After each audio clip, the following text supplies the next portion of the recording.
बारामती लोकसभेच्या शरद पवार गटाच्या उमेदवार सुप्रियाताई सुळे काटेवाडी येथील अजित पवारांच्या घरी दाखल। अजितदादा व त्यांच्या मातोश्री आशाताई पवार या घरी आहेत हे समजताच त्या काटेवाडीत पोहोचल्या आहेत। या भेटीमागचे नेमके कारण काय असू शकते? सुप्रियाताई सुळेंनी मतदान केले आणि त्या लगेच काटेवाडीत आल्या आहेत। बारामतीत सुप्रियाताई सुळे आणि सुनेत्रा पवार यांच्यात लढत होत आहे।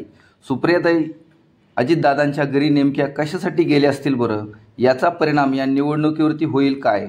मतदार याला कोणत्या भावनेने बघू शकतात? पवार विरुद्ध पवार लढत होत असताना मतदार कुणाला करायचं असा विचार मतदार करणार आहेत। सुप्रियाताई जेव्हा घरी पोहोचल्या तेव्हा तिथं अजित पवार व आशाताई पवार होत्या असं सांगितलं जातंय।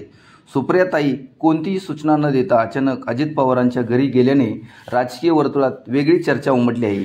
त्या अजितदादांच्या घरी का आणि कशासाठी गेल्या असतील बरं?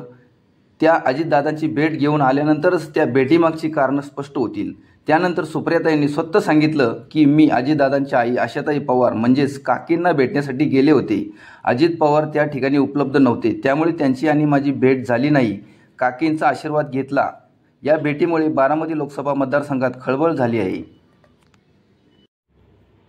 माझा इंडिया न्यूज, काटेवाडी, बारामती।